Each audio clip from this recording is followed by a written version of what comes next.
everyone. This is Jeffrey Tefertiller back with the Service Management Leadership Podcast. Today we have Steve Hayman, who's a Vice President of Problem Management for Bank of America. Steve, how are you doing? And I'm doing great. Problem management.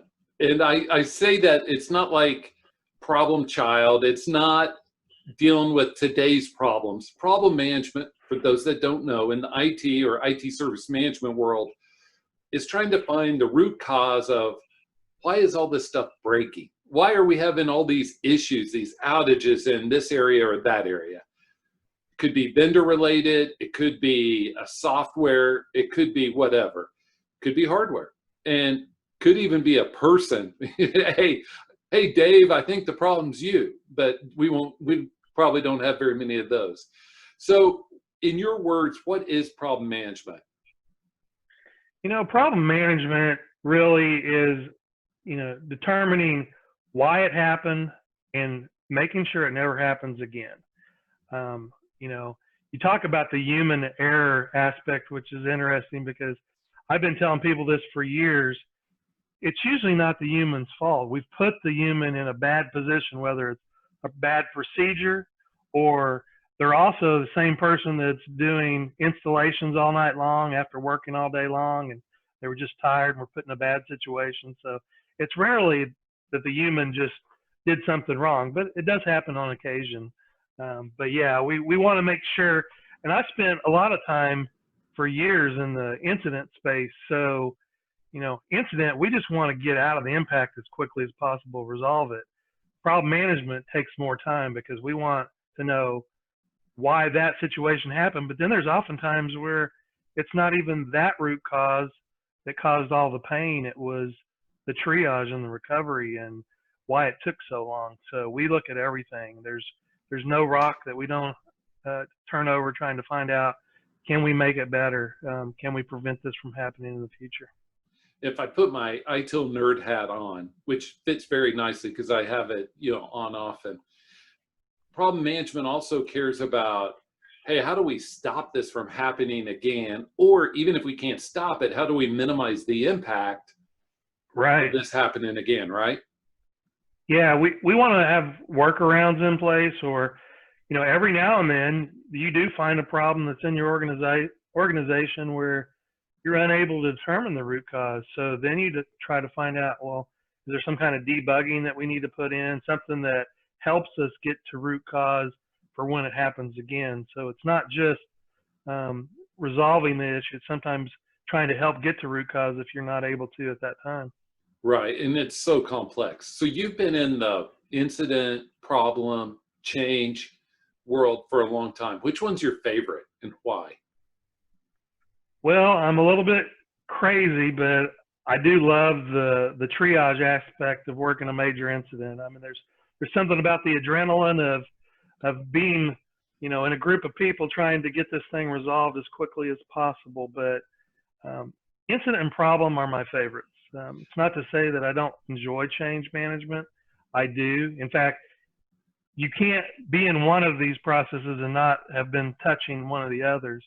But my passion's incident and problem. I say this, I really enjoy problem these days because I don't get called at 1 o'clock, 2 o'clock in the morning, get woken up. A problem I can do during daylight hours, so I enjoy that aspect of it. But there's something about solving the puzzle or the puzzles, because there's rarely a single root cause to any incident that any organization has. So there's something about that, just finding, investigating, and getting to that that end game of solving the puzzle, if you will. So the major incident, what always makes me chuckle is when you're in this room in this command center, whatever it is, it could be virtual, and leadership's yelling at you. You get all these crazy phone calls. They call one. So all of you are sitting around the table, and leadership calls one, no answer, calls the next, and everybody's phone lights up. Or those are all fun times. But I do feel you on the problem management, just the intellectual exercise of, hey, how do we solve this? Because organizations are complex. Bank of America or mom and pop bank down the street, right? You Yep. have your vendors, you have your software, you have your hardware, you have your humans, you even have the electric, you have the, connectivity. How do they play together? And I mean, it's complex no matter which organization you're in, right? Oh, absolutely. And the complexity is the interesting part of it, because you may have not worked an issue with that tip that type of technology in 12 months or longer, and but you don't have to know that technology, but you learn a lot about each one of these incidents. I mean, I just had an incident that I worked a few weeks ago where I learned all about a process that we do that I would have never known had I not worked the issue. And I surprised a few people because when I started digging into it and knew more about it, I found out there was a 1 hour training to get access to do this process. And I took the 1 hour training, and of course I passed it. So I could actually do it because I passed it, but I don't think they want me touching any boxes out there. I understand. And, many organizations struggle with problem management. I had a text from a former coworker a couple weeks ago. She's now with another organization and they're standing up problem management. Where do I start? Yep. Where do I start? And, many organizations struggle maturing it. Why do you think there's so much struggle, so much angst around problem management within corporations, government agencies, large and small? Well, one of the struggles that we find, we're in most organizations are in a firefighting mode quite a bit. And so, problem management's going to take a bit more time than maybe that incident triage took. And so people struggle with the time it takes to get to root cause sometimes, and to just take the necessary time to sit down. And unfortunately, with all of our process, they look at it and they think, oh, this just means paperwork.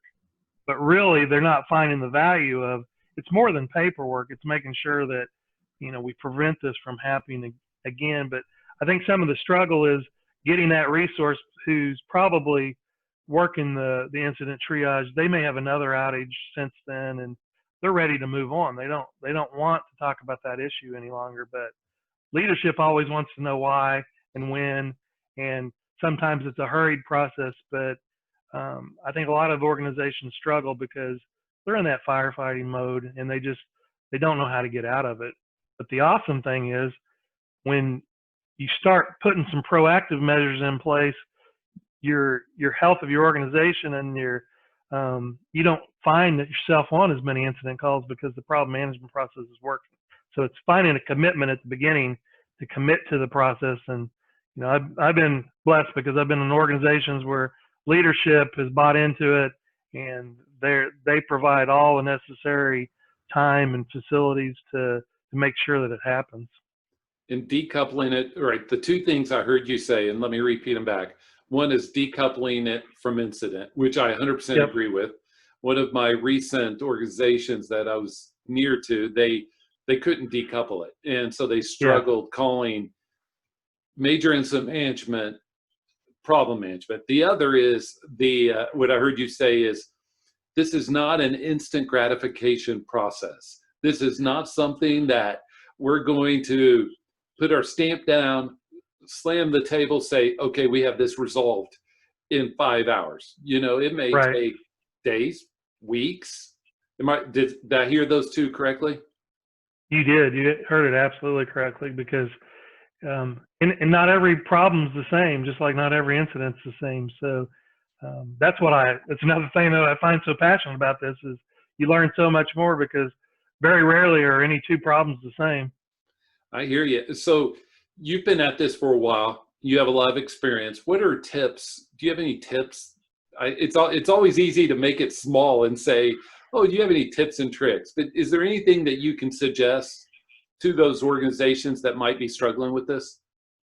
You touched on something earlier when you said you recently talked to a friend that's starting out in problem management, is trying to start it up. I was in that situation several years ago when I worked at VMware, and you're doing some problem management or have done problem management, incident management, change management for years. It might not be from from an ITIL standpoint that you weren't doing it that way. Maybe you didn't have it organized and didn't have the process and procedures to back it up. But the first thing I did when I got at VMware was just to make sure, well, where are we at? I mean, what's the top issues right now that are hurting our organization? So, you start working on the metrics of looking at, what are your top issues that you're dealing with. If it's a particular area, you want to go after that and put a plan in place to start making sure that, because you might have a lot of reoccurring issues. You very rarely don't have issues that you're working on, and those change over time, but you want to find out where you're at. Look for the metrics. The other thing, when I was doing that, we didn't have all the right type of categorization, so a lot of that was manual. So you can put in that manual effort, but you don't want to live in that manual world for very long. You want to make sure you build some automation into that so that you can have some automated reports, so you always know where you're at. And when it comes to the data and metrics, you want to make sure that the data that you are gathering is good data. Because if you're working off problem metrics, you don't have good data, you don't want to make decisions off of bad data. You can get embarrassed or fired real easily if you're not using the right kind of data. We don't want either of those. So the other thing I heard you say subtly in there is that you want to focus on the high value items. Yep. Trying to solve something that has minimal impact to your organization is different than taking the ones that are high impact. How do we solve those so it has the biggest ROI on our efforts, so to speak? Absolutely. Absolutely. All right. What type of methods do you and your organization, what do you employ? So before I answer that question, and I will, there's not a right or wrong methodology. And I think that's where some people get caught up in that sometimes. There's a magic silver bullet. There's not. I think every organization is probably using the 5 whys in some way or fashion. When I talk about the 5 whys, I don't even like to use the word 5 because it's asking why until you've answered all the questions around the why. Almost like, I'm going to interrupt you. It's almost like a 2-year-old, 3-year-old. Why? Yes. And you, just because they want to learn, and all you're doing is something broke. We have it temporarily resolved. Why did it happen? Why did that happen? Then why did the next thing happen? Why did that happen? You're right. It could be 4 whys, or it could be 17, right? Yeah. But we're using a lot of root cause mapping or cause mapping right now, and it's been real effective because what happens, you're again using the 5 whys too, but it's helping you map together all the different impacts you had, all the different events that happened during the incident, and making sure that you've covered everything. Because, on average, when we're looking at a significant incident that we deal with, we typically have 8 to 10 problem known errors, PKEs, that are involved with that. Very rarely do any of our major incident investigations come back with, fewer than 10 or fewer than 5. So you're looking at more than one root cause. The root cause may be, you put in a new change, the code caused an issue, but then the backout didn't work. Why didn't the backout work? Or, you couldn't get a hold of middleware engineering in the middle of the night. It took 3 hours. Well, why? There's all kinds of different influences that come into a problem investigation, not just the why the event happened, but there's sometimes communication issues, escalation issues, all kinds of different things can happen. And, another struggle I think that people have with the process is when does incident end and problem begin? Yes. And that handoff. So a lot of people have a problem of, when do you have that handoff? One thing that our team tries to do, we don't want to get in the middle of interrupting an incident resolution, but we're listening in on the bridge calls and trying to gain some of those. We're jotting down questions during the triage to make sure those things get answered. And we ask all the teams to give us that kind of feedback too, but they don't listen into the incident calls with a problem mindset. So that's where our team really are able to assist with some of the problem investigation pieces by listening in on the calls too. So one thing I've heard you say a little bit, and I ask you about why do organizations struggle? Yeah. And one of the things that I heard you say along with this, and you said it subtly because you talked about multiple teams over multiple organizations, is having that executive leadership support. Because without that, if somebody's protecting their people and said, "Oh my," I'm going to pick on middleware, my Yeah. middleware people can't make mistakes, then you're Right. not going to be able to find the real root cause. And Yep. is that what I heard you say?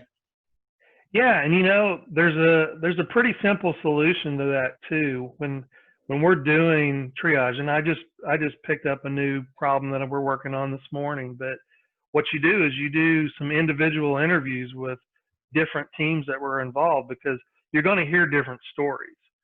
The nice part about it is you hear the different stories. We're not all that different than maybe a private investigator or a police officer investigating a homicide. We're trying to get everybody's story, and nobody's innocent in the story. And so you're interviewing to find their perspective. And after you get all these different interviews and you have the big meeting with everybody together, they realize, oh, you know what? I didn't think of it in that aspect. So you want to collect those stories, and that certainly helps is getting the different aspects and stories, because then they're also more transparent with you one-on-one to say, hey, this is how middleware feels about this. And your network guys will, from a network, it's never network. So, network guys, they're going to give their perspective, but it's always good to get those different interviews, if you will, under your belt so that you have that, and you have those notes going into your problem investigation of what the different teams said. Because it's interesting. I do a lot of these investigations and I've had these different interviews. And then when you get to the big meeting, your problem review, and you find out some stories have changed. And I don't like surprises, but we try to make sure we get all that, those potential surprises or those potential, things that people don't want to talk about. Human error is a big one, because we don't want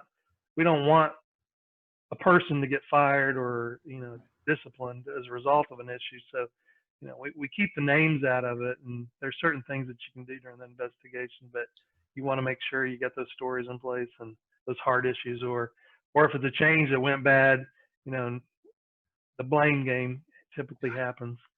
Oh, yeah. And that's the cool thing about problem. It doesn't matter at the end of the day what the root cause is. I'm not biased in that it's a firewall issue or if it's a middleware issue. It doesn't matter. Or if even it was vendor cause. At the end of the day, we just want to know what the true root cause was, why it happened, and do what we can to prevent it. Oh yeah, and the blame game's all fun. So are you more, do you in your group, are you all more on the proactive or the reactive problem management? We're probably on reactive more than proactive, but we do spend quite a bit of time in the proactive space these days. And one of the things, and I think maybe you and I talked about it when we first met, we're doing something that we have not done before, and that's we're looking back at problems that we've resolved 12 months ago. And it's interesting because each one of your problem investigators on your team, your problem coordinators, problem managers, whatever your organization calls them, you're like, man, I did a great job on this issue and I've closed 12 PKEs. And you go into that meeting thinking, oh, this is Clutton, this has been resolved. There's not going to be any discussion around it. And then they're like, yeah, but I still feel like this thing could happen again. So we're having discussions of, well, what else could we do? Are there tools that we could put in place or monitoring? Again, we look a lot of automation of, well, what can we do, so it never happens again. So Exactly. So what is the biggest or most complex problem you've solved in problem management? How'd you solve it? And any other stories you may have on problem management, because people don't understand change management, problem management are the two areas that anybody that's lived those lives, they have stories. Yep. they have Oh yeah. stories, and their stories have stories. And I have a few, but everybody hears my scraggly voice. We want to hear yours. What are some of the big problems you've solved? You know, I worked in outsourcing for about 15 years with EDS and HP, and one of the accounts that we had, DirecTV account, we had a huge issue that began probably right after the holidays. This is probably about 8 or 9 years ago, and we were able to resolve the impact, but we weren't able to solve the problem in that we had to every night we had to do some recovery steps to recover um, billing type issues, if you will. It was an Oracle database issue. So when we talk about database and Oracle, those when you use Oracle, IBM, any of your big vendors, they can be big and complicated issues. And we were in triage for weeks. Um, Even the vice president of DirecTV's technology came to our data center and sit with us. We had Oracle, experts flown in to be with us, and we spent weeks in a room. Again, the impact was over, but the overall issue of solving it, I mean, we probably restored a database 3 or 4 times trying to find a point in time where the right point in time we went back to. And it was complex because it was Oracle, it was another, DirecTV outsourced their application to another company as well. So, we just ran all of their servers for them, but we had to pull all this together for them. And, like I said, it took weeks. And I think the big thing was the blame game was going on a lot in that particular situation of, the way DirecTV did everything, because we hosted the services for them, HP was always at fault. So until we could prove otherwise. So we had to prove otherwise. We didn't own the relationship either with Oracle or with the application company that they were outsourcing to. And so, when you get into a complex issue like that, a simple 5 whys typically doesn't work because, we were trying everything. So it was more like, and I've been through some Kepner Trago training. It's more of testing the what is it and what it isn't. And that's what we would be doing, whiteboarding a lot of this with the technical teams of, well, we know when we go back to this point in time, everything was good, so we could trace it back to a point in time. We could trace it back to different versions of application code. And bottom line is it took a lot of time, a lot of different resources, and it took dedicating resources to the situation. I mean, we had project managers in the command center just documenting everything during the 24. We took shifts, 12-hour shifts of just documenting to make sure we had everything covered. And that was one of the biggest issues I've worked, more complicated issues. And we were able to solve it eventually, but it took a lot of work, and it wasn't easy or simple. And when you're talking about restoring systems and you have to do it several times, it can be real frustrating. Oh yeah, and I will say that you said that was several years ago. That problem is even bigger today because of organizations using SIAM or others where they outsource different pieces. And first of all, nobody really understands the overall puzzle and how all the pieces fit together. And second of all, you're right on the blame game. It wasn't us, it was them. And, it's a dog chasing its tail round and round. Yeah. All right, so you're at Bank of America. You've been in other industries. How is problem management different in banking, A, and also the size and complexity of Bank of America? How are those different than you said your VMware or at EDS or HP. And everyone's different, but how's it different in banking? The process itself is no different than any of those other organizations. I think the biggest thing is, in financial areas, you deal with regulators. Risk and compliance comes in very big too, but what we do is no different. It just may mean more meetings and more paperwork, but we do the same thing the same way we do at other organizations. Um, the bank is very large. When I first got here, people would say it's a technology company because, the sophistication of all the technology that we use is very sophisticated, and it's a large organization. So it's very similar to the HP EDS world as far as, you got a large organization with over 100,000, 200,000 employees. So, it just brings complexity when you talk about that many people and resources. In different business lines, different constituents, different leadership that have different risk thresholds, different support levels. I'm sure the complexity adds to it. All right, last question, and you've been a wealth of knowledge and we appreciate it. How has COVID impacted your problem management process, or maybe service management as a whole? We haven't seen an impact from COVID as far as, we haven't seen outages or any kind of issues, which is awesome. I mean, that's great. It's impacted us because, like, even today I'm working from home. Majority of our organization is working from home. And so it was a shift from majority of all your resources, working in an office and working together, working in command centers, to working remotely. It's all come together great. I'd say from a problem management aspect, and, I'm sure a lot of people listening probably are doing this too, because your remote access is now that much more important than it ever was before, because you probably shifted from, 10 or 20% of your employees, connecting remote access to 90% or close to 100% remote access. So we spend a lot more time looking at any kind of issues that could take place that, could impact remote access. So we may look at, a lower priority issue that happened in a remote access space just to make sure it couldn't potentially take us down. So we definitely have our eye on it. So that's where the proactive look is definitely coming into play, because, you want to make sure that that space is up and running, 24/7. So we are keeping a close eye on anything that potentially could happen in that space.